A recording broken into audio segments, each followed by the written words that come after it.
11 பேர் கிடைச்சாச்சு. Team ready. Match start. Cric United Tamil நேரடிக்கும் வணக்கம். செமிஃபைனல்ஸ் 2 இன்னைக்கு ஒரு சீட் எஜிங் த்ரில்லரா முடிவு அடைஞ்சிருக்கு. நமக்கான 2 ஃபைனலிஸ்ட் கிடைச்சிட்டாங்க. இந்தியா இங்கிலாண்டை டிஃபீட் பண்ணி ஒரு வழியா ஃபைனலை ரீச் பண்ணிட்டாங்க. ஃபைனல் ஞாயிற்றுக்கிழமை இந்தியா நியூசிலாந்து. திரும்ப இன்னொரு முறை நாக் அவுட்ஸ்ல நியூசிலாந்தை சந்திக்க போறோம். அதுக்கு முன்னாடி செமிஃபைனல்ஸ் என்னென்னலாம் நடந்துச்சு, இந்தியா எப்படி விளையாடினாங்க, எப்படி எல்லாம் இருந்துச்சு இந்த மேட்ச் அப்படிங்கறத பத்தி தான் அனலைஸ் பண்ண போறோம், பேச போறோம். யாரோட அப்படின்னு பாத்துட்டீங்கன்னா நம்ம ஹெச்பிடி ப்ரோ கூட. வணக்கம் ப்ரோ. வணக்கம் ப்ரோ. ஓகே, எல்லாத்துக்குமே இந்த ஹார்ட் பீட் அப்படிங்கிறது லப்பு டப்பு லப்பு டப்புன்னு துடிச்சுக்கிட்டே இருந்திருக்கும் இன்னைக்கு. ஸோ அந்த அப்படிப்பட்ட ஒரு மேட்ச் தான். 250 அடிச்சுமாடா பிபி டேப்லெட் போட வைக்கிறீங்க அப்படிங்கிற மாதிரி தான் இருந்துச்சு.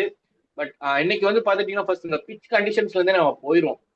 வான்கடே அந்த டிபிக்கல் வான்கடேவா டேர்ன் ஆயிருக்கு. கரெக்டா ஐபிஎலுக்கு முன்னாடி வான்கடே இந்த பழைய வான்கடே மாதிரி டேர்ன் ஆயிருக்கு. இந்த மாதிரி மாறி இருக்கு ஆக்சுவலா பாத்துட்டீங்கன்னா. பட் இன்னைக்கு வந்து பிச் ரிப்போர்ட்ல வந்து என்ன சொல்லியிருந்தாங்க அப்படின்னா, ரெட் சாயில் பிச்சை வந்து யூஸ் பண்ண போறோம், எக்ஸாக்டா சென்டரா இருக்கு இந்த நம்பர் 7 பிச் யூஸ் பண்றோம் அப்படிங்கிற மாதிரி சொல்லியிருந்தாங்க. பட் இங்க வந்து பேட்டிங்க்கு ஒரு நல்லா கிராஸ் நல்லா ஓரளவுக்கு லைட்டா கிராஸ் இருந்துச்சு. பேட்டுக்கு நல்லா பால் வரும் அப்படிங்கிற மாதிரி தான் பிச் ரிப்போர்ட்லயே சொல்லியிருந்தாங்க. ஒரு ஹை ஸ்கோரிங் மேட்சஸ் தான் எதிர்பார்க்கணும் அப்படிங்கிற மாதிரி சொல்லியிருந்தாங்க. And both sides, India and England ரெண்டு டீமுமே வந்து நல்ல கடப்பாறையான ஒரு பேட்டிங் யூனிட். பவுலிங் டீமுக்கு ஓரளவுக்கு சுமாரா இருந்த மாதிரி தான் இருந்துச்சு. பட் பேட்டிங்கை பொறுத்த வரைக்கும் ரெண்டு டீமுக்கும் வந்து கடப்பாறையான பேட்டிங். இங்க இந்தியாவுக்கு நம்பர் 8 வரைக்கும் தான் பேட்டிங் இருந்தாலும் பெரிய ஸ்கோரை போஸ்ட் பண்ற அளவுக்கான டேலண்ட்ஸ் இருந்துச்சு. எல்லாருமே அட்டி வந்த உடனே நிக்கிறதெல்லாம் கிடையாது, லாகிங் தான். அந்த மாதிரியான ஒரு சைடு தான் இந்தியா. இங்கிலாந்துக்கு டில் நம்பர் 10, நம்பர் 9, நம்பர் 10 வரைக்கும் பேட்டிங் இருக்கு. அப்படின்னு இருக்கும்போது ஒரு நல்ல இந்த மாதிரியான ஒரு இப்போ இன்னைக்கு பார்த்த மாதிரியான ஒரு ஹை ஸ்கோரிங் த்ரில்லர் தான் எக்ஸ்பெக்ட் பண்ணாங்க. பட் அதுதான் அமைஞ்சது. இந்தியாவுக்கு எந்த இடத்துல சரியா போச்சு அப்படின்னு பாத்தீங்கன்னா, பவர் பிளேவை நல்லா யூஸ் பண்ணிட்டாங்க. சஞ்சு சாம்சன் வச்சு பொழந்து எடுத்துட்டாரு. அகெயின் அனதர் கன்சிக்யூட்டிவா சூப்பரா விளையாண்டுருக்காரு. 97 தொடர்ந்து ஒரு 89. அன்னைக்கு ஒரு செஞ்சுரி அடிக்க முடியல, ரன்ஸ் இல்லையேன்னு வருத்தமா இருந்துச்சு. பட் இன்னைக்கு 89 அடிச்சுட்டு அவுட் ஆயிருக்காரு. இன்னைக்கும் செஞ்சுரியா கன்வெர்ட் பண்ணிருக்கலாம். But unfortunate for him. But அதை பத்தி எல்லாம் அவருக்கு அவ்வளவே படமாட்டாரு. இன்னைக்கு இந்தியா வின் பண்றதுக்கு ஒரு நல்ல அத்திவாரம் அமைச்சு கொடுத்தது சஞ்சு சாம்சன். அதுக்கப்புறம் வந்த பேட்டர்ஸ் அந்த கீரை அப்படியே எடுத்துட்டு, சஞ்சு வச்சு போட்டு தந்த கீரை டவுன் ஆகாம அப்படியே எடுத்துட்டு போனாங்க அந்த ஃப்ளோலயே. ஈவன் நீங்க திலக்கா இருக்கட்டும், கடைசியா வந்து அதுக்கு முன்னாடி ஆடின சிவம் தூபேவா இருக்கட்டும், ஹர்திக் பாண்டியா ஒரு கேமியாவா இருக்கட்டும், சூரியகுமார் யாதவ் மட்டும்தான் பெருசா ரன்ஸ் அடிக்கல. பட் அவருமே வந்து ஒரு 180 ஸ்ட்ரைக் ரேட்ல ஒரு 6 அடிச்சு அதுக்கப்புறம் தான் அவுட் ஆயிட்டு போனார். அவருமே வந்து அடிக்கிற இன்டென்ட்ல தான் இருந்தாரு. சூப்பரா எல்லாருமே ஆடி அந்த 250 கொண்டு வந்தாங்க. பவுலிங்கை பொறுத்த வரைக்கும் இந்தியாவுக்கு இன்னைக்கு வருண் சக்கரவர்த்தி இன்னைக்கு மட்டும் இல்ல, தொடர்ந்து சூப்பர் 8ல இருந்தே ஒரு நாள் பெர்ஃபார்மன்ஸ் சரியா கொடுக்க முடியல. பட் இன்னைக்கு 69 ஓவர் போயிருக்காரு. ஒரு இந்தியாவுக்கு பிஃபோர் ஃபைனல்ஸ் ஒரு கன்சர்னா நான் பாக்குறேன் இந்த ஒரு இடத்துல. அதே மாதிரி மத்த பவுலர்ஸ் எல்லாம் பாத்துட்டீங்க அப்படின்னா, ஹர்திக் பாண்டியாவா இருக்கட்டும், அக்ஷர் பட்டேலா இருக்கட்டும், ஒரு இடத்துல ஹர்ஷ்தீப் சிங்கா இருக்கட்டும் அடி வாங்கினாங்க. நான் இந்த கான்டெக்ஸ்டா இந்த ஒரு பிச்சோட கண்டிஷன்ஸை நான் வந்து சொல்லுவேன்.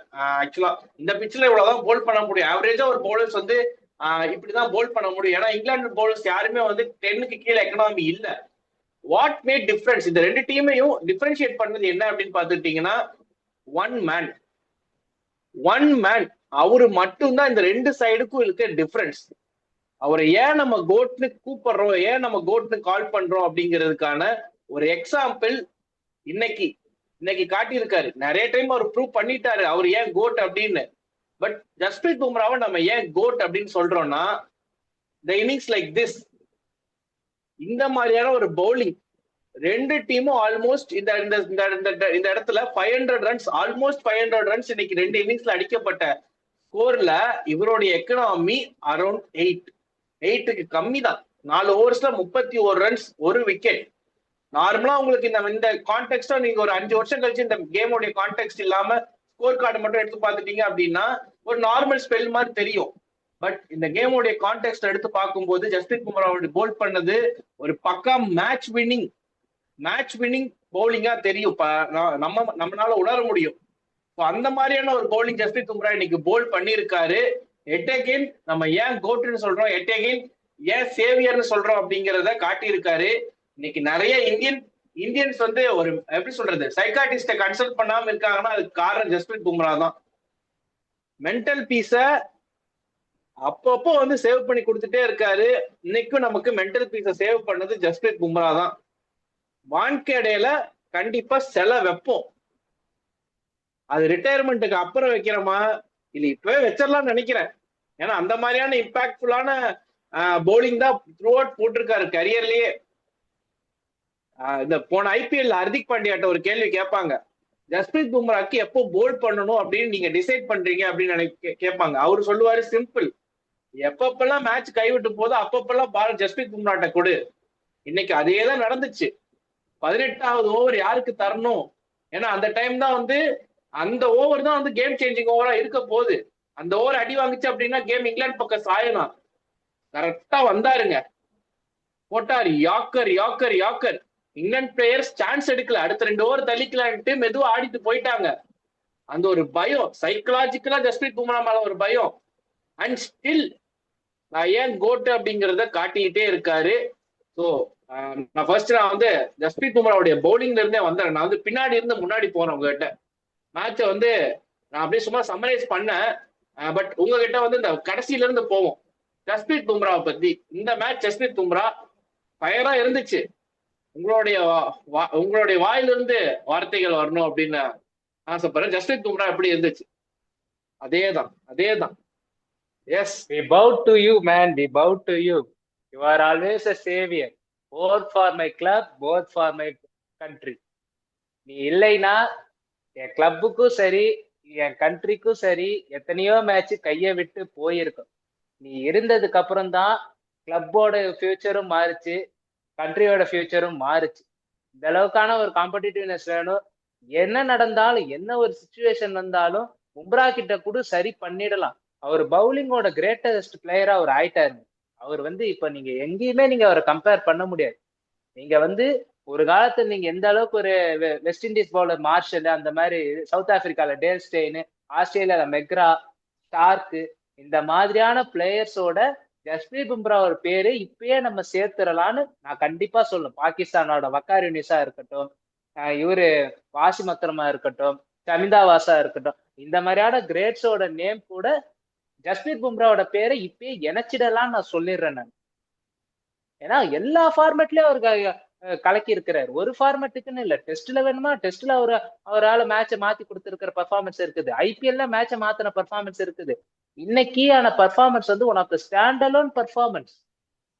499 ரன் அக்ரிகேட்ல 40 ஓவர்ல 499 ரன்னா உங்களோட அக்ரிகேட் ஆவரேஜ் வந்து மினிமம் 12.47 உங்களுக்கு ஒரு ஓவருக்கு.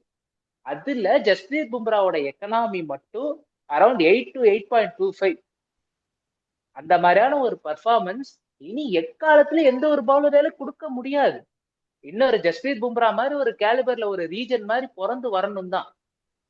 ஒரு கிரேட்டஸ்ட் பவுலிங் பர்ஃபார்மன்ஸ். 6 பாலும் பின் பாயிண்ட் இது யாக்கர் போட்டார், ஒரு ரூமே கொடுக்கல. அங்க ஒரு ஓவர்ல வந்து ஒரு பாலை நம்ம எப்படியா ரிஸ்க் எடுத்து அடிப்போம். அவங்க ரிஸ்க் எடுத்தாலே உங்களுக்கு விக்கெட் விடுன்ற ஒரு இதுக்கு வந்துட்டாங்க. உங்களுக்கு எப்பெல்லாம் தேவை இந்த மேட்ச்ல நீங்க கொண்டு வந்த டைம்ல எல்லாம் ஹாரி ப்ரூக் ஒரு மாதிரி செட்டில் ஆகி ஆடின்னு இருந்த சமயம், அந்த சமயத்துல வந்து விக்கெட்டை எடுத்து கொடுத்தாரு. நம்ம எந்த அளவுக்கு நம்ம இன்னைக்கு ஜஸ்பிரீத் பும்ரா பாராட்டுறோமோ அந்த அளவுக்கு நம்ம வந்து அக்சர் பட்டேல் நம்ம பாராட்டணும். நம்ம வந்து இப்போ ரிவ்யூல நம்ம சொல்லியிருந்தோம் அக்சர் பட்டேல் ஒரு கீ பிளேயருன்னு. அது ஏன் கீ பிளேயருன்றத அவர் வந்து ஃபீல்டிங்ல காட்டினார். அவர் பேட்டிங்க்கு சான்ஸ் கிடைக்கல, பவுலிங் வந்து 3 ஓவர் போட்டாலும் இந்த பிச்சில் வந்து அவருக்கு அடி விழுந்துச்சு. 35 ரன் கொடுத்தாருன்னும் போது விக்கெட்டும் ஒன்று எடுத்தாரு. ஒரு குரூஷியல் டைம்ல ஒரு விக்கெட் எடுப்பார், 4வது விக்கெட் டாம் பேண்டனுக்கு. டாம் பேண்டன் அப்பதான் பட ஆரம்பிக்கும், பட்ட உடனே தூக்கிடுவார். இந்த மேட்சோட கான்டெஸ்ட் ஒரு பவுண்டரி ஷாட்ல தான் முடிஞ்சிருக்கு. அந்த ஒரு பவுண்டரி ஷாட்னாலதான் அந்த ஒரு பவுண்டரி சேவ் பண்ணது அந்த ஒரு டாம் பேண்டன் விக்கெட்னே நம்ம வச்சுப்போமே. அதை பண்ணது அக்சர் பட்டேல். இன்னைக்கு அக்சர் பட்டேலோட 3 கேட்சுமே one of the defining catches. 3மே சூப்பர் கேட்ச். அதுல ஹாரி ப்ரூக்கோட கேட்ச் வந்து எக்ஸ்ட்ராடினரி. வந்து அதுக்கு நம்ம வந்து இவரு என்ன சொல்றாரு, பாபு அக்ஷர் பட்டேல கட்டி பிடிச்சி நம்மளால கட்டி பிடிக்க முடியாது. இருந்தாலும் இமேஜின் பண்ணிப்போம், பாப்பு பாப்பு நீ இல்லைன்னா இன்னைக்கு மேட்சுக்கு வச்சிருப்பாங்க ஆப்பு. அந்த கேட்ச் நல்ல கபில் வேலை தேவ் மாதிரி இருந்துச்சு. கபில் தேவ் வியூ இந்த மாதிரி. ரிச்சர்ட்ஸுக்கு எடுக்கிற கேட்ச் மாதிரி தான் இருந்துச்சு. நீங்க ஒண்ணு கவனிச்சீங்களா, வாங்கடையில நடக்கிற 2023 செமிஃபைனல் ஐகானிக்கா இருந்துச்சு. இன்னைக்கு நடந்த மேட்ச் ஐகானிக்கா இருந்துச்சு. ஏதாவது ஃபைனல் இங்க வைக்கலாமே, இன்னும் ஃபைனல் ஐகானிக்கா ஆயிடுமே. இல்ல எனக்கு இது அதுதான் வேற பயமா இருக்கு. 23ல இதே மாதிரிதான் ஒரு ஹை ஸ்கோரிங் இந்தியா வந்து சேஸே பண்ண முடியாதுங்கிற ஒரு டார்கெட் 380 பக்கம் அடிப்பாங்க. திரும்ப வந்து 392 392 அடிப்பாங்க. இதே மாதிரி அங்க வந்து டேரல் மிச்சல் வந்து ஒரு பொழப்பாரு இன்னைக்கு ஜேக்கப் பத்தல் அடிச்ச மாதிரி. டார்கெட்டுக்கு ரொம்ப க்ளோஸா வருவாங்க. இந்தியாவுடைய எக்ஸலன்ட் பவுலிங் அன்னைக்கு வந்து ஷமி பிரில்லியன்ஸ் காட்டுவாரு, இன்னைக்கு ஜஸ்பிரீத் பும்ரா பிரில்லியன்ஸ் காட்டி இருக்காரு. அந்த மாதிரியான ஒரு 2 பவுலிங் பர்ஃபார்மன்ஸ்னால இந்த மேட்சை வந்து ஒரு ஹை ஸ்கோரிங் த்ரில்லரா எடுத்துட்டு போய் வின் பண்ணுவோம். அடுத்த மேட்ச் அகமதாபாத்ல நடக்குது ஃபைனல்ஸ். இந்த ரெண்டும் கிட்டத்தட்ட பாத்துட்டீங்கன்னா கனெக்ட் பண்ணி பாருங்க. ஃபைனல்ல வந்து நமக்கு ஒரு ஹார்ட் பிரேக் இருக்கா அப்படின்னு கேட்டீங்கன்னா நான் எதுவும் சொல்லலப்பா. இருந்தாலும் முத்து எதுக்கும் ரெடி ஆயிக்கல நீதான் அப்படிங்கிற மாதிரி, எதுக்கும் நம்ம உஷாராவே இருப்போம். பெரிய எக்ஸ்பெக்டேஷன்ஸ் வேணாம், பட் இருக்கலாம். கண்டிப்பா இந்தியா வின் பண்ணுங்கிற ஒரு எக்ஸ்பெக்டேஷன்ஸ் இருக்கும். பட் ஸ்டில் நான் வந்து சும்மா ஒரு லாஜிக் தான், இது அப்படியே ரெண்டு விஷயமும் கனெக்ட் ஆகுது அப்படிங்கறத சொல்றேன். பட் அன்னத்தடே இந்தியாவுக்கு சாதகமா அமைஞ்சிச்சு அப்படின்னா, நியூசிலாந்து ஒரு டஃப் டீம் தான், அவங்களே டிஃபீட் பண்ண முடிஞ்சிச்சு அப்படின்னா கண்டிப்பா வேர்ல்ட் கப் அடிப்போம். பட் நியூசிலாந்து ஒரு நல்ல சைடு வச்சிருக்காங்க, அவங்களும் இந்தியாவை அவுட் பிளே பண்ணிட்டாங்க அப்படின்னா அவங்களும் ஒரு better side. World cup first main trophy அடிக்கிறதுக்கான வாய்ப்புகளும் இருக்க மாதிரி நம்ம பாக்குறோம். அந்த மேட்ச் அப்புறம் போவோம். ஃபர்ஸ்ட் நம்ம இந்த மேட்சுக்கு வருவோம். அக்ஷர் பட்டேலோடைய அந்த பிரில்லியன்ட் கேட்சஸ பத்தி பேசியிருந்தீங்க. இன்னொரு கேட்ச் ஒன்னு எடுத்தாரு, அது வந்து சிவம் துபேவோட ஒரு பார்ட்னர்ஷிப் போட்டு ஒரு கேட்ச். அது மேட்ச் வந்து அப்படியே கையை விட்டு போகுது அப்படிங்கும் போது செம்மையா ஒரு கேட்ச். அதுக்கப்புறம் இன்னொரு ஒரு சான்ஸ் ஒண்ணு வந்துச்சு அவருக்கு. லாஸ்ட் ஓவருக்கு முன்னாடி ஹர்திக் பாண்டியா ஒரு ஓவர்ல ஒரு 6 ஒண்ணு போகும், ஜேக்கப் பத்தல் அடிச்சது அங்க பிடிச்சிருக்கு. பெனல்டி ஓவர்ல வந்து பெத்தலோட செஞ்சுரி ஷாட். அது வந்து ரொம்ப கஷ்டமான கேட்ச். உங்களுக்கு வந்து அதெல்லாம் பட் இல்ல, அவர் எடுத்த 2 கேட்ச பார்க்கும்போது அது எனக்கு ஈஸியா இருக்க மாதிரி தோணுது. கஷ்டம் தான் மூணுமே, ஃபர்ஸ்ட் ரெண்டுமே டஃப்பான சான்ஸ் தான். அது வந்து டுப்ளசி ஒரு அட்டம் பண்ணுவார் ஐபிஎல்ல, அந்த அதுக்கு சிமிலரான ஒரு அட்டம். அது வந்து நீங்க எதிர்பார்க்கவே கூடாது அந்த மாதிரியான. எதிர்பார்க்கல, ஆனா பிடிச்சிருந்தா நீங்க சொன்ன மாதிரி பிடிச்சிருந்தா அது அந்த டைமே மேட்சை மாத்தி இருக்கும். பிடிச்சிருந்தா நீங்க வந்து எப்படி சொல்றது, மேன் ஆஃப் தி மேட்சே அவருக்கு கொடுத்துருக்கலாம். ஏன்னா 3 கேட்ச் வந்து டஃப்பான கேட்ச். 3 டஃப்பான கேட்ச் எடுக்கிறாரு அப்படிங்கும் போது சாதாரண விஷயம் இல்லை. இந்த context of the game high scoring thriller, sixes நிறைய போயிட்டு இருக்கு. கேட்சஸ், இந்த மாதிரியான கேட்சஸ் தான் மேட்ச் டிஃபைனிங் இன்னிங்ஸா கேட்சஸா இருக்கும், மொமெண்டா இருக்கும். அப்படிங்கும் போது கண்டிப்பா இன்னொரு கேட்ச் எடுத்திருந்தாரு அப்படின்னா பிளேயர் ஆஃப் த மேட்சுக்கே ஒரு தகுதியான ஒரு கேண்டிடேட்டா நான் பார்த்திருப்பேன். அங்கிருந்து நம்ம இன்னொருத்தரை வந்து நம்ம பாராட்டியே ஆகணும். இந்த செகண்ட் இன்னிங்ஸ் நம்ம ஜஸ்பிரீத் பும்ராவுடைய பவுலிங் பிரில்லியன்ஸை பத்தி நம்ம பேசிட்டு இருந்தோம். பட் இன்னொரு bowler penultimate over bowl பண்ணாரு, ஹர்திக் பாண்டியா. கிளட்ச் பாண்டியா ஏன் அப்படின்னு நம்ம சொல்றோங்கிறதுக்கு எகெயின் ப்ரூவ் பண்ணிட்டாரு. வித் பேட், அவர் எப்பவுமே வித் பேட் பெர்ஃபார்ம் பண்ணிடுவாரு. வித் பால் எக்கனாமிக்கலா ஒரு ஜஸ்பிரீத் பும்ரா அளவுக்கு போல் பண்ணல அப்படின்னாலும் அவர் போட்ட அந்த பெனல்டி மேட் ஓவர் தான் கடைசி ஓவர் வந்து சிவம் துபேக்கு ஒரு சான்ஸ் எடுத்து, ஏன்னா கடைசி ஓவர் போடுறதுக்கு ஆள் இல்ல. 19th ஓவரே இந்த மேட்சை முடிக்கணும். 19th ஓவர் தான் இங்கிலாந்துக்கு சான்ஸ் எடுக்கக்கூடிய ஒரு ஓவர். ஜஸ்பிரீத் பும்ராவுடைய ஒரு ஓவருக்கு அப்புறம் ஒரு ரன்ஸ் கம்மியா போனதுக்கு அப்புறம் 19th ஓவர் அவங்க ஓரளவுக்கு ரன்ஸ் ஏத்திட்டாங்க அப்படின்னா 20th ஓவர் அடிக்கிறதுக்கு ஆள் இல்ல, போல் பண்றதுக்கு ஆள் இல்ல. எய்தர் அக்ஷர் பட்டேல் சிவம் துபே தான் வந்திருக்கணும். இந்த இடத்துல ஒரு பெரிய சான்ஸுக்கு போக வேண்டிய இங்கிலாண்ட அந்த இடத்துல டிஃபெண்ட் பண்ணிருக்காரு. அந்த ஓவர் ஹர்திக் பாண்டியாவுடைய ஓவர், அவர் போட்ட அந்த ஓவர் வந்து ரொம்ப ரொம்ப குரூஷியலான ஓவர். 7 ரன் மேட்ச் ஜெயிச்சோம் அப்படிங்கும் போது அந்த இடத்துல ஒரு 2 பவுண்டரி அகைன் எக்ஸ்ட்ரா கன்சிட் பண்ணியிருந்தாரு அப்படின்னா மேட்சே மாறி இருக்கும். கடைசியில வந்து 3 பால் லூஸ் பால் இவர் அடிச்சுட்டாரு, ஜோஃப்ரா ஆர்ச்சர் அடிச்சுட்டாரு அப்படின்னு சொன்னாலும் ஸ்டில் இந்த மேட்ச் வந்து எப்படி சொல்றது, இந்த கடைசியில 30 ரன் அப்படிங்கிற ஒரு சைக்கலாஜிக்கல் டார்கெட்டை வந்து செட் பண்ணி கொடுத்தது அந்த penultimate over Hardik Pandya போட்ட அந்த ஓவர் தான். அவரையும் நம்ம வந்து பாராட்டி ஆகணும். நீங்க அவருடைய பவுலிங் பெர்ஃபார்மன்ஸ் எப்படி பாக்குறீங்க? நீங்க தான் சொல்லிட்டீங்களே பாண்டியா வந்து ஒரு கிளட்ச் பிளேயர்னு.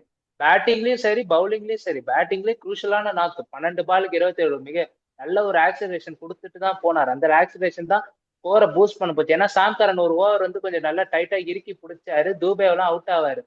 அந்த டைம்ல பாண்டியா கொஞ்சம் லாஸ்ட்ல வந்து ஒரு 2 காட்டுவார். அந்த எல்லா ரன்னுமே இம்பார்ட்டன்டான ரன்னு வந்தது, எல்லார் பேட்ல இருந்து வந்த ரன்னு.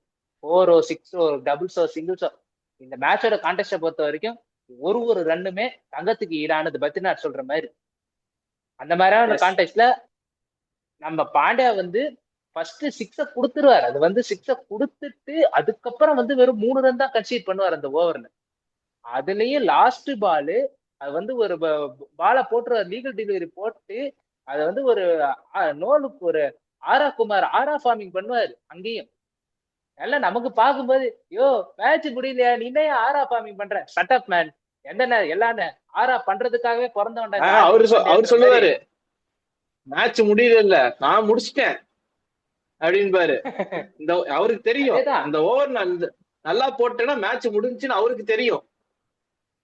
அந்த ஒரு வாக்கு ஒண்ணு போவார் பாரு, ஆராக்காகவே பிறந்தவன்டா இந்த ஹர்திக் பாண்டியான்னு எழுதலாம் போலயே இருக்கும். அந்த மாதிரியான ஒரு வாக்கு ஒண்ணு கொடுப்பாரு. தூபேவும் நம்ம லேஸ் பட்டன் சொல்லக்கூடாது. லாஸ்ட் 3 பால் கொடுத்தாருன்னு நறுக்குன்னு போட்டாரு. 2வது பால் அது ஒரு யாக்கர், அதெல்லாம் அடிக்கவே முடியாத மாதிரியான பாலு. அது லாஸ்ட்ல விட்டுட்டாரு ஆச்சர். ரன்னு ராணா இன்னைக்கு ரன்னு அவரு ரன்னு கொடுத்தாருல ஆச்சரியம். ஆச்சரியம் எவ்வளவு ஒரு 50 ரன்னுக்கு மேல கொடுத்தாருன்னு நினைக்கிறேன். ஆனா சரிப்பா கொடுத்த உனக்கு ஒரு 3 6 நீ அடிச்சுக்க, உன்னால முடிஞ்சது நீ அடிச்சுக்கன்ற மாதிரி அவரும் கொடுத்துட்டாரு. பரிதாபப்பட்டுதான் கொடுத்தது அந்த 3. நினைச்சிருந்தா நல்லா போட்டிருக்கலாம்.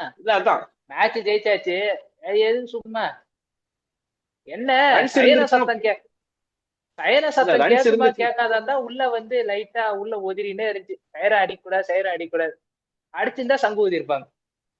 இல்ல அதான் நான் யோசிச்சுட்டே இருந்தேன், பாத்துட்டே இருந்தேன். ஐயா சென்னையில போட்டீங்க அன்னைக்கு ஒரு 40-50 ரன் இருந்துச்சுன்னு போட்டீங்க, ஏன்னா லைவ்ல உட்காந்து பாத்துட்டு இருந்தேன். நாங்க வந்து ஆக்சுவலா நாங்க அன்னைக்கு வேண்டிட்டு இருந்தோம், இன்னொரு நோபால் போடியா அந்த பிரையன் பனட் பாவம் இன்னொரு செஞ்சுரி அடிச்சுட்டு போட்டோம் அப்படிங்கிற மாதிரி. என் பக்கத்துல ஒரு சின்ன குழந்தை, அது ஒரு 10 வயசு தான் இருக்குன்னு நினைக்கிறேன், அந்த ஒரு பையன் சொல்லிட்டு இருந்தான், தயவு செஞ்சு இன்னொரு நோபால் தூபே ப்ளீஸ் அப்படின்ட்டு இருந்தாங்க. உட்காந்து என் பக்கத்துல கத்திட்டு இருந்தான். நான் எங்களோட மைண்ட் செட்டுமே அப்படிதான் இருந்துச்சு. அன்னைக்கு கேட்டதுக்கு இன்னைக்கு போட்டுறாதையா, போட்டிக்கிது தொலைஞ்சிடாதையா அப்படிங்கிற மாதிரிதான் இருந்துச்சு. நல்ல வேலை போடல. வெத்தலை கேட்க வேண்டியதுதானே, வெத்தலுக்கு கேட்டா அவர் செஞ்சுரி அடிச்சுட்டாரு, போதும் ஒரு நாக்கு. நான் அடுத்து அவரை பத்தி பேச வரேன். போதும், ஒரு செஞ்சுரி தான் தர முடியும், வின்னிங் எல்லாம் தர முடியாது. எங்களுக்கு ஒரு டிராஃபி தேவை. நீங்க போய் 3வது கப் எங்களுக்கு முன்னாடி அடிச்சிட்டீங்கன்னா, இப்ப ஃபைனல்ல போய் தோத்துட்டாலும் நியூசிலாந்துக்கு முதல் கப்பு அப்படிங்கிற மாதிரி ஓரளவுக்கு மனசு ஆறுதலா இருக்கும். சரி பாவம் ரொம்ப நாள் கப்புக்கு ஏங்கிட்டு இருக்காங்க. எப்படி இந்த ஆஸ்திரேலியா இவங்க நம்மள ஸ்ரீலங்கா நம்மள அடிச்சு நீ அண்ணன் ஒரு குத்தி கப் எடுத்துட்டு போ அப்படிங்கிற மாதிரிதான் இருக்கும் நமக்கு. பட் ஸ்டில் நம்ம விட்டு கொடுக்க கூடாது. நம்மள அடிச்சு ஜெயிச்சது ஸ்ரீலங்கா மட்டும்தான். நம்மள அடிச்சு ஜெயிச்சது வெறும் ஸ்ரீலங்கா தான். நம்ம தான் இது வரைக்கும் 2 டிஃப்ரெண்ட் டீம் கூட ஜெயிச்சிருக்கோம் T20ல. பாப்ப என்ன நடக்குதுன்னு. நியூசிலாந்து கப்பு தரணும்னா அது இந்தியா கையால மட்டும்தான் அது நடக்கும். அதையும் நான் எழுதிடுறேன். மத்தவன் எவனாலையும் கப்பு தர முடியாது. கப்பு நியூசிலாந்து போதா இந்தியா கையில ஆப்பனண்டா இருந்தாதான் அது நடக்கும். கண்டிப்பா. ஏன்னா அவங்க அதான் இதுக்கு முன்னாடி வேர்ல்ட் டெஸ்ட் சாம்பியன்ஷிப் நம்ம ஆப்பனண்டா இருக்கும் போதுதான் அடிச்சாங்க. அதுக்கப்புறம் ஆஸ்திரேலியா கூட ஒரு தோல்வி. அதே மாதிரி ஓடிஐலயும் பாத்துட்டீங்கன்னா 2 வேர்ல்ட் கப் வந்து ஆஸ்திரேலியா இங்கிலாந்து எகென்ஸ்டா தோத்தாங்க. சாம்பியன்ஸ் டிராஃபி ஒரு டைம் இந்தியாவுக்கு எகென்ஸ்டா இருக்கும்போது அவங்க டிராஃபி வின் பண்ணாங்கன்னு நினைக்கிறேன். அவங்க 2 வேர்ல்ட் ஐசிசி டிராஃபியுமே இந்தியாவுக்கு எகென்ஸ்டா இருக்கும்போது தான் அவங்க வின் பண்ணாங்க. அப்படி இருக்கிற பட்சத்துல திரும்ப அவங்களுடைய ஃபேவரட் ஆப்பனன்ஸ் அவங்களும் வேண்டிட்டு இருப்பாங்க, தயவு செஞ்சு வந்துருங்க அப்படிங்கிற மாதிரிதான் அவங்களும் வேண்டிட்டு இருந்திருப்பாங்க. வந்துட்டோம், நீ ஃபைனல் களத்துலதான் சந்திக்கணும். ஆக்சுவலா அவங்களே பாத்துட்டீங்கன்னா ஃபுட்பால் அடிச்சு கடைசியில வந்துட்டாங்க ஃபைனலுக்கு. ஆக்சுவலா அந்த ஒரு ஸ்ரீலங்கா 147 ரன் தாண்டி அவங்க பாகிஸ்தான் அடிச்சிருந்தாங்க அப்படின்னா இன்னைக்கு கான்டெக்ஸ்டே வேற, எப்படி வேணாலும் மாறி இருக்கும். சவுத் ஆப்பிரிக்கா உள்ள வந்திருக்கலாம், இல்ல திரும்ப இந்தியா பாகிஸ்தான் எப்படியோ மாறி இருக்கலாம். எஸ், அது நடந்திருந்தா இங்கிலாந்து சவுத் ஆப்பிரிக்காவும் ஆடி இருக்கும். இங்கிலாந்து சவுத் ஆப்பிரிக்கா இங்க ஆடி இருக்கும். நம்ம போய் விளையாட வேண்டிய சூழ்நிலை வந்திருக்கும் பாகிஸ்தானோட. எஸ், இல்ல நம்ம போயிருக்க வாய்ப்பு இல்ல. எனக்கு சரியா நம்ம இங்க இருந்திருப்போம், சவுத் ஆப்பிரிக்கா அங்க போயிருப்போம். எஸ், அதுல நம்ம பாகிஸ்தான் வின் பண்ணியிருந்தாங்க அப்படின்னா ஃபைனல்ஸே மாறி இருக்கும், கொழும்புக்கு போயிருக்கும். இப்ப அதுதான் இப்ப அப்படி நடந்திருக்கலாமோன்னு தோணுது. ஏன் இதாவது அகமதாபாத்ல பரவாயில்ல, ஆடுறோம்ல. விட்டு கொடுக்கறது உனக்கு மனசு இருக்குது இல்ல, போனா போட்டு நியூசிலாந்து தான் ஜெயிக்கணும் அதெல்லாம் வந்துச்சுன்னா நீ விட்டு கொடுத்துருவியா? வலிஞ்சு கண்டிப்பா கட்டின்னு மாட்டேன். வரமாட்ட. ஜெயிச்சா கண்டிப்பா மினோ கிட்ட இந்தியா தோத்துச்சுன்னு நீ மனசாட்சி தொட்டு சொல்லி இதை சொல்லுவியா மாட்டியான்னு? கண்டிப்பா கண்டிப்பா இந்தியா கண்டிப்பா மட்டும் சொல்லுவேன். பாகிஸ்தான் கிட்ட தோத்தா மினோ கிட்ட போய் இந்தியா தோத்து இருக்குதுன்னு நீ வருவியா மாட்டியா? கண்டிப்பா நான் சொல்லுவேன். நான் இன்னும் ஒரு படி மேல போய் சொல்லுவேன். ஃபார் த ஃபர்ஸ்ட் டைம் இந்த T20 ஹிஸ்டரி ஒரு மின்னோ டீம் வந்து வேர்ல்ட் கப் வின் பண்றாங்க அப்படின்னு சொல்லியிருப்பேன். பாகிஸ்தான் ஆல்ரெடி வின் பண்ணிருக்காங்க, அது பயங்கரமான டீம். இந்த பர்டிகுலர் டீமை மட்டும் தான் நான் சொல்லுவேன். சரி கூட அதெல்லாம் எதுவும் நடக்கல. என்ன, நம்ம பெத்தலை பத்தி பேசியா ஆகணும். இப்ப நம்ம எஸ் எஸ் பெத்தல் கிட்ட நான் வருவோம். வரேன். அவரை மறந்துட்டு அடுத்து அப்படியே இந்தியாவுடைய ஃபர்ஸ்ட் இன்னிங்ஸ்க்கு சஞ்சு சேட்டாட்ட போலான்ட்டு இருந்தேன். அதுக்கு முன்னாடி என்னை பத்தி பேசுங்க அப்படிங்கிற மாதிரி தான் ஆடி இருக்காரு ஜேக்கப் பெத்தல்.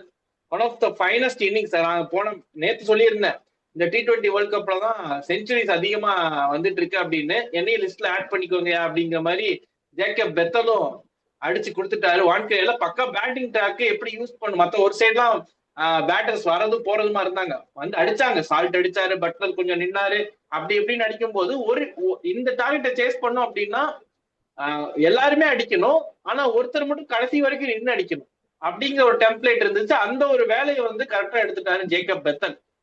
போட்டு எல்லாத்தையும் அடிச்சாரு எக்ஸப்ட் ஜஸ்பிரீத் பும்ரா, எல்லாரையும் போட்டு பொழந்தாரு. வருண் சக்கரவர்த்தி நம்பர் 1 T20 பவுலரா, நான் நம்பர் 1 பேட்டரியா, நான் அடிக்கிறேன் அப்படிங்கிற மாதிரி அடிச்சாரு. அதே மாதிரி எல்லாம் ஆக்சுவலா அக்ஷர் பட்டேலா இருக்கட்டும், ஹர்ஷ்தீப் சிங்கா இருக்கட்டும், எல்லாத்தையுமே போட்டு பொலன்னு பொழந்து எடுத்தாரு. ஒரு சைடு வர்றது போறதுமா இருந்தாங்க, நான் முன்னாடி சொன்ன மாதிரி. அந்த சைடு டாம் பேட்டன் வந்து கொஞ்சம் அடிச்சாரு, ஹாரி புரூக் வந்து அடிச்சுட்டு போனாரு, வர்றது போறதுமா இருந்தாரு.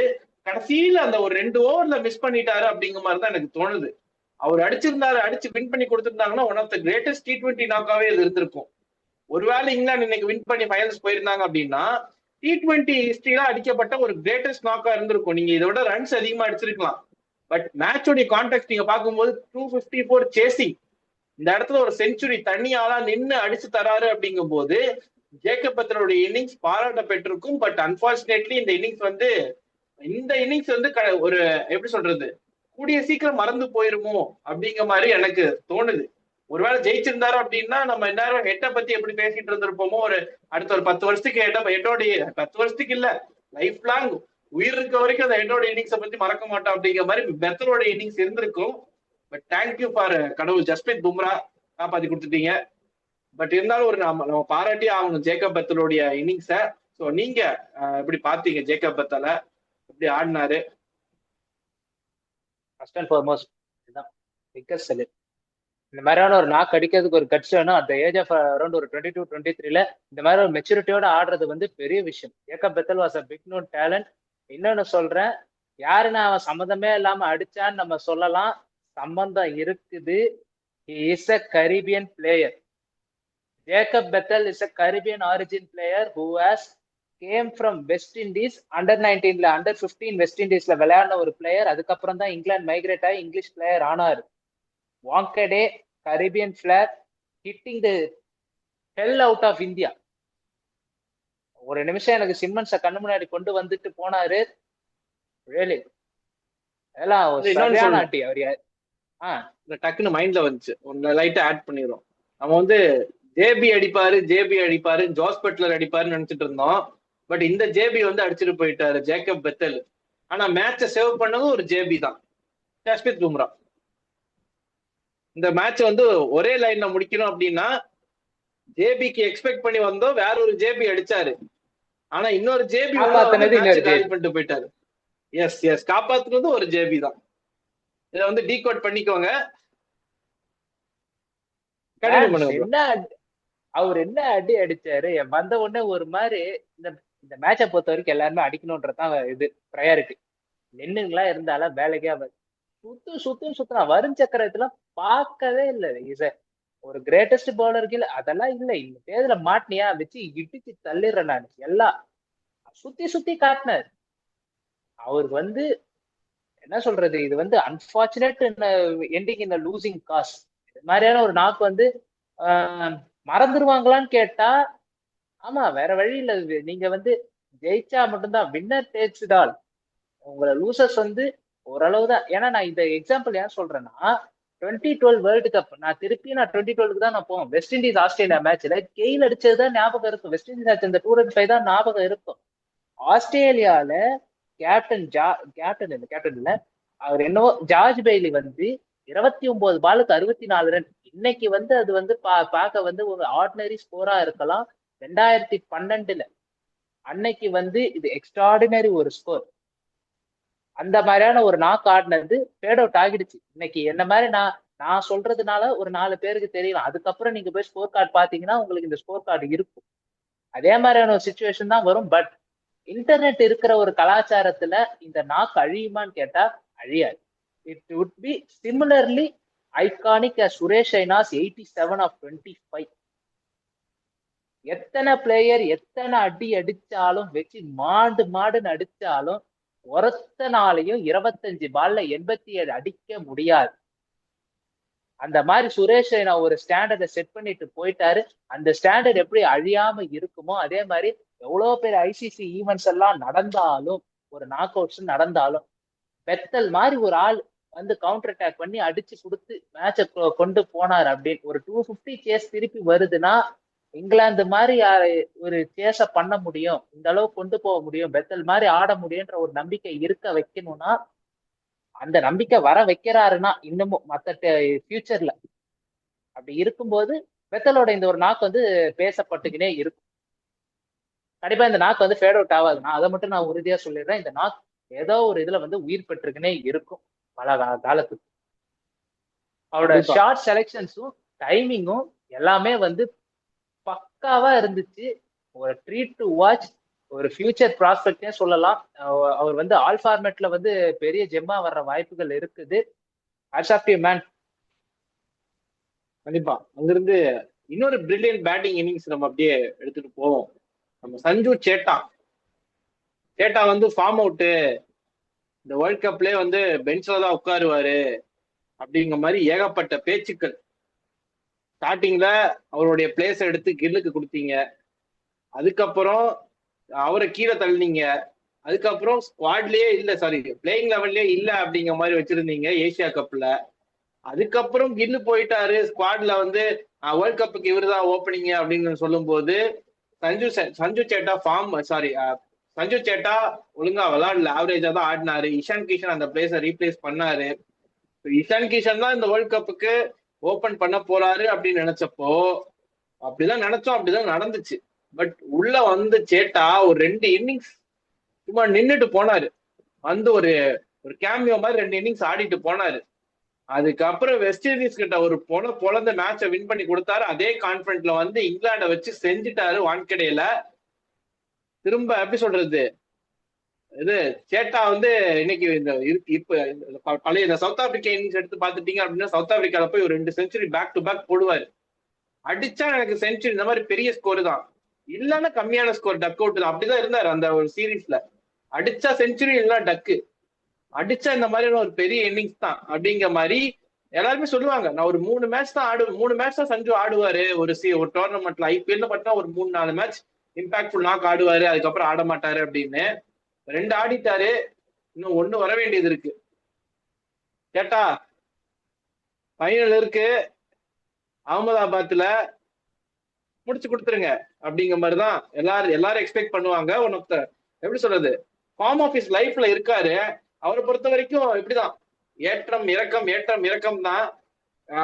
எப்படி சொல்றதுன்னா சொல்றதுக்கு வார்த்தைகள் இல்லை அப்படின்னு தான் சொல்லணும். ஏன்னா அவர் இல்லை அப்படின்னா அந்த 2 மேட்ச் நமக்கு 2 நாக் அவுட்ஸ் மாதிரி அவரே நின்று முடிச்சு கொடுத்த மாதிரி இருந்துச்சு 2 மேட்சஸும். அவர் வந்து இந்த ஒரு நல்ல ஒரு பேஸ்மெண்ட், போன மேட்ச் நல்லா கடைசி நின்று முடிச்சு கொடுத்தாரு. இன்னைக்கு நல்ல ஒரு பேஸ்மெண்ட் செட் பண்ணி கொடுத்துட்டு போயிட்டாரு. அவர் அடிச்ச எல்லா ரன்ஸுமே குரூஷியல் தான். ஏன்னா அதுக்கப்புறம் வந்து கொஞ்சம் இன்னிங்ஸ் வந்து அப்படியே எடுத்துட்டு போனாங்க, அந்த கியர்ல எடுத்துட்டு போயிருந்தாலும் கொஞ்சம் வந்து அவர் ஆடின அந்த இம்பாக்ட் வந்து மத்த யாருமே தரல. இன்னைக்கு அவர் ஆட அந்த இம்பாக்ட் அவர் தரல அப்படின்னா இந்த 7 ரன் டிஃபரன்ஸ் அப்படிங்கிறது இந்தியாவுக்கு வந்து வந்திருக்காது. இங்கிலாந்து வந்து கரெக்டா கால்குலேட் பண்ணி ஆடி இருந்தாங்க. 16-17 ஓவர்ஸ் வரைக்கும் எல்லாம் பார்த்துட்டீங்கன்னா ஸ்கோர்ஸ் வந்து கம்பேரிசன் போட்டுக்கிட்டே இருந்தாங்க. இந்தியா ஸ்கோருக்கு ஈக்குவலா அப்படியே மெயின்டைன் பண்ணிக்கிட்டே வந்தாங்க ஒரு ஓவரும் ஒவ்வொரு பாலும். அதுக்கு காரணம் சஞ்சு சாம்சன் ஸ்டார்டிங் பவர் பிளேல இருந்து அவர் அவுட் ஆகிற வரைக்கும் அவர் வச்சு செட் பண்ணிட்டு போன அந்த ஒரு டோன். இல்ல அப்படின்னா இந்தியா இன்னைக்கு ஃபம்பிள் ஆயிருக்கும். திரும்ப ஜஸ்பிரீத் பும்ரா மாதிரி மென்டல் பீஸா அவரும் சேவ் பண்ண ஆள் தான். ஸ்டார்டிங்ல அடிச்சு கொடுத்தாரு அப்படிங்கிற மாதிரிதான். பெரிய போன மேட்ச் மாதிரிதான் பெருசா அவசரம் காட்டல, லூஸ் பால்ஸ் எல்லாம் அடிச்சாரு. ஷார்ட் செலெக்ஷன்ஸ் வந்து ரொம்ப ரொம்ப பயங்கரமா இருந்துச்சு. ஃபுல் அண்ட் ஃபுல் இன் கண்ட்ரோல்ல இருந்தாரு. போன மேட்ச் கொடுத்த அந்த கான்பிடன்ட் இந்த மேட்ச் அடிச்சு கொடுத்திருக்காரு. இந்த இன்னிங்ஸ், இந்த ஒரு ஃபைன் இன்னிங்ஸ் எப்படி பாக்குறீங்க? சேட்டாவோட கிரிக்கெட் கரியரை பொறுத்த வரைக்கும் என்ன சொல்றதுன்னா, தலைவரோட டைலாக் தான். ஆண்டா வந்து நிறைய சோதிப்பான், ஆனா கைவிட மாட்டான். தலைவரோட தீவிர ஃபேனான சேட்டாக்கும் ஆண்டவரோட தலைவரோட டைலாகே வந்து கரெக்டா செட் ஆகிருக்குது. பல சோதனையை கடந்து வந்திருக்காப்ல சஞ்சு. இந்த இடத்துக்கு வர்றதுக்கு வந்து அவர் ஒன்றும் ஃபர்ஸ்ட் சைஸ் பிளேயரே கிடையாது. அதை வந்து கேப்டனே வந்து நீங்க சஞ்சு சாம்சனை எப்படி உள்ள கொண்டு வரீங்கன்னு கேட்டாங்க. இது வந்து அவரோட உழைப்புக்கான ஒரு பலன். இதை ரெண்டு விதமா பார்க்கலாம். கடவுள் நம்பிக்கை இருக்கிறவங்க வந்து அவரோட உழைப்புக்குன்னு கடவுள் கொடுத்த ஒரு ஒரு வாய்ப்புன்னு சொல்லலாம். இன்னொன்னு அவரோட உழைப்புக்கு அவருக்குன்னு சேர வேண்டியது தானா வந்து அமைஞ்சுது அப்படின்னு எடுத்துக்கலாம். ரெண்டு பெர்ஸ்பெக்டிவாவுமே நம்ம எடுத்துக்கலாம். யார் எந்த கண்ணோட்டத்துல பாக்குறீங்கன்றதான் கேள்வி. வாய்ப்பு வந்துச்சு, சரியான டைம்ல வந்து ஹீரோ ஆகிட்டார். ஹீரோன்றவர் வந்து அவரோட மொமெண்ட்ல வந்து அவர் ஹீரோ ஆகும்போதுதான் மாஸ் ஹீரோவா ஆயிடுவார். அந்த ஒரு மாஸ் ஹீரோவா சஞ்சு சாம்சன் ஆயிட்டாரு. இன்னொன்னு ரொம்ப ஒரு பழைய அந்த ஒரு அடி சஞ்சு சாம்சனோட பழைய பீக் சஞ்சு சாம்சனை நமக்கு காட்டினார். ராஜஸ்தான் ராயல்ஸ்ல வந்து 2020 டைம்ல எல்லாம் வச்சு இடிக்கிற மாதிரியான சாம்சனை திருப்பி நம்மளால பார்க்க முடியுது. இப்ப இருக்கிற ஒரு மெச்சூரிட்டிக்கு இதை வந்து அவர் கண்டினியூ பண்ணினே இருந்தாருன்னா தொடர்ந்து அவரோட T20 ஸ்பாட்டுக்கு யாரும் கை வைக்க மாட்டாங்க. நான் சொன்ன மாதிரிதான் ஈடன் கார்டன்றது ஒரு பாத் ஆஃப் ரிவைவல். இந்த கரியர் ட்ரெஜெக்டரிய ரெண்டு வேலையும் நான் சொல்றேன். நான் ஈடன் கார்டனும் சேப்பாக்கும் நீங்க அங்க போய் ஒரு ஐகானிக் நாக்கு ஆடுறீங்க, உங்களுக்கு டெஸ்டினி அந்த மாதிரி கொண்டு போகுதுன்னா உங்க வாழ்க்கையோட இது கண்டிப்பா மாறுது. உங்க கரியர் ட்ரெஜெக்டரி கண்டிப்பா மாறுது. என்னைக்கா இருந்தால் இங்க அடிச்சு ரிவைவ் ஆனவங்க பெரிய இடத்துக்கு போயிருக்கிறாங்க. கண்டிப்பா சஞ்சு சாம்சனுக்கு நான் சொன்ன மாதிரி அவரால் இது திருப்பி அடிக்க முடியும். 2 மேட்ச் அடிச்சுட்டாரு, 3வது மேட்ச் ஃபைனல்ஸ். ஒரு குவிக் ஃபயர் நாக் அடிச்சுட்டாலும் போதும். 40/20, 30/15, அதுக்கப்புறம் கேபிட்டலைஸ் பண்ணிக்கினா போதும். அபிஷேக் சர்மா வந்து சஞ்சு சாம்சன் கொஞ்சம் ஒத்துழைப்பு கொடுக்கணும். யாருக்கு பேட்ல படுதோ சஞ்சு வந்து அந்த ஒரு ஸ்டெப் டவுன் பண்ணி போய்ப்பார். அபிஷேக் சர்மா நானும் இதுல இருக்கிறேன்னு காட்டணும்னு பண்றாரு. அதுக்கான அவசியம் இல்லை. ஒருத்தருக்கு படுதுன்னா உங்களுக்கும் கண்டிப்பா படும். அவர் கொஞ்சம் ஸ்லோ டவுன் ஆவார் பவர் பிளேக்கு அப்புறம். ஃபுல் இதுவும் அவர் வந்து உங்க மேல இருக்கிற ப்ரெஷர் எல்லாம் இறக்கி வச்சுட்ட உடனே அவங்க சஞ்சு சாம்சன் பிளான் பண்ணும்போது ஆட்டோமேட்டிக்கா உங்களுக்கு ஈஸப் ஆயிடும். நீங்க போய் அதுக்கப்புறம் நீங்க போய் அடின்னு அடிச்சு நீங்க கொஞ்சம் ஆரா ஃபார்மிங் பண்ணிக்க வேண்டியதுதான். அந்த ஃபோர்ஸ் விட்டு பண்ணாதீங்க. இன்னைக்கே அதே தப்பதான் பண்ணாரு. நானும் அடிக்கிறேன், அடிக்கலாயா, தப்பு இல்ல, கொஞ்சம் வெயிட் பண்ணு, பொறுமையா அடி, எங்க போயிட போகுது, உன்னால எஃபர்ட் போட முடியுது இல்ல, சரியான ஒரு வேலியன்ட் எஃபர்ட் போடு. எல்லாத்துக்கும் எஃபர்ட் போட்டோன்னு வையன் வேஸ்ட் தான். சரியான இதுக்கு சரியான டைம்ல சரியான எஃபர்ட்டை போட்டா அதுக்கான இது வந்து கண்டிப்பா உனக்கு கிடைக்கும். எஃபர்ட் போட்டாலாம் தப்பே கிடையாது. வெயிட் பண்ணி அடிச்சு ஆடுறது ஒருத்தன்னு நான் சொல்லுவேன். பொட்டன்சியல் இருக்கிற ஒரு பிளேயர் அதை வந்து கேப்டன். ஏன்னா அகமதாபாத்தை பொறுத்த வரைக்கும் எப்படி வேணா பிச்சு இருக்குன்னும் போது நீங்க ஒரு பிடிஎஸ்டி நம்ம பார்த்துட்டோம். அதுல போய் திருப்பி மாட்டக்கூடாதுன்னா ஒரு ஆள் அடிச்சா போதாது, இவரும் நின்று அடிச்சு கொடுக்கணும். ஏன்னா வரப்போற ஆளு வந்து என்ன சொல்றது, ஆளோட ஓவராலோ இந்த ஒரு பவர் ஷீட்டோ இந்த ஃபீஃபா கார்டெல்லாம் வர்ற மாதிரி ரேட்டிங்ஸோ அதை வச்சு இந்த ஆளை வந்து ஹைப் கொடுக்க முடியாத ஆள் இந்த நியூசிலாந்து. டாக்டிக்கல் பிரில்லியன்ஸால ஒரு டீமை சரிச்சு விடுற ஆளுங்க. டாக்டிக்கல் டிசிப்ளின், ஒரு என்ன சொல்றது, அவங்களோட டிசிப்ளினும் டாக்டிக்கலோட எஃபர்ட்ஸும் இதை வச்சே அவங்க வந்து அழகா உங்களை சரிச்சிருவாங்க. அந்த மாதிரியான ஒரு பிளேயருக்கு வந்து நீங்க வந்து ஒரு சர்ப்ரைஸ் எலமெண்டா இருக்கணும். நீங்களா போய் வாண்டடா விக்கெட்டை கொடுத்து அவங்களுக்கு நீங்க வந்து ஒரு அட்வான்டேஜை கொடுக்க கூடாது. கண்டிப்பா பாத்துட்டீங்கன்னா அடுத்த மேட்ச் ஃபைனல்ஸ். எட் அகெயின் இன்னொரு ஃபைனல்ஸ் இந்தியாவுக்கு. ஐசிசி டோர்னமெண்ட்ஸ்ல தொடர்ந்து 4வது முறையா இந்தியா ஃபைனல்ஸை ரீச் பண்றாங்க. மென்ஸ் கிரிக்கெட்ல மட்டும் தொடர்ந்து 4வது முறையா ரீச் பண்றாங்க. ஓவரால் தொடர்ந்து 9 ஃபைனல்ஸ் இந்தியா விளையாடி இருக்கு. ஐசிசி டோர்னமெண்ட்னாலே எப்படி சொல்றது, மற்ற டீம்ஸ் எல்லாம் இந்தியாவுக்கு எகெயின்ஸ்டா விளையாடுறதுக்காக போட்டி போட்டு வராங்க அப்படிங்கிற மாதிரி ஆயிருச்சு. மென்ஸ்ல வந்து 3 format, T20, ODI and champions trophy, தொடர்ந்து 2வது முறையா T20லயும் ஃபைனல்ஸ்க்கு வந்திருக்கும். அது போக உமன்ஸ் அண்டர்-19 இது எல்லாத்துலயுமே இந்தியா ஃபைனல்ஸ்க்கு வந்திருக்கு. கடந்த 3 வருஷமா இந்தியா ஃபைனல்ஸ்ல ஆடிட்டு இருக்கு. ஸோ இந்த டிராஃபியும் வின் பண்ணுவாங்க அப்படிங்கிற ஒரு நம்பிக்கை எல்லாத்துக்கும் இருக்கும். கண்டிப்பா இந்தியா இந்த டிராஃபியை வின் பண்ணி 3வது முறையா T20 சாம்பியன்ஸ் ஆகுறாங்களா அகமதாபாத்ல அப்படிங்கிறத அடுத்து நம்ம ஞாயிற்றுக்கிழமை பார்ப்போம். எல்லாரும் ஆவலா எதிர்பார்க்கிற ஃபைனல்ஸ் ஞாயிற்றுக்கிழமை. கொண்டாடுங்க, என்ஜாய் பண்ணுங்க. ஸோ இது வரைக்கும் இத்துடன் எங்களுடைய வீடியோவும் ஃபினிஷ் பண்ணிக்கிறோம். அடுத்து ஃபைனல் முடிஞ்ச உடனே எந்த நிலைமையில வந்து சந்திக்கிறோம் அப்படிங்கிறது எங்களுக்கு தெரியல. பட் எந்த நிலைமையில வருவோம், மேட்ச் எப்படி போகுது அப்படிங்கறத பொறுத்துதான் அது அமையும். ஸோ பார்ப்போம். ஃபைனல் முடிஞ்ச நைட் கண்ணுல ஆனந்த கண்ணீரா ரத்த கண்ணீரா? 2 தான். எஸ், 2 தான் விஷயத்துக்கு தான் போட்டியே. ஒண்ணு ஆனந்த கண்ணீர் இல்ல ரத்த கண்ணீர். எந்த மோடுல வரும் அன்னைக்கு தெரிஞ்சிடும். பாப்போம் எப்படிங்கிறது நல்லதே நடக்கும் அப்படிங்கறது நம்புவோம். அதுவரை அத்துடன் உங்களிடம் சைன் ஆஃப் பண்ணிக்கொள்வது கீகா அண்ட் HPD. நன்றி, வணக்கம். நன்றி, வணக்கம்.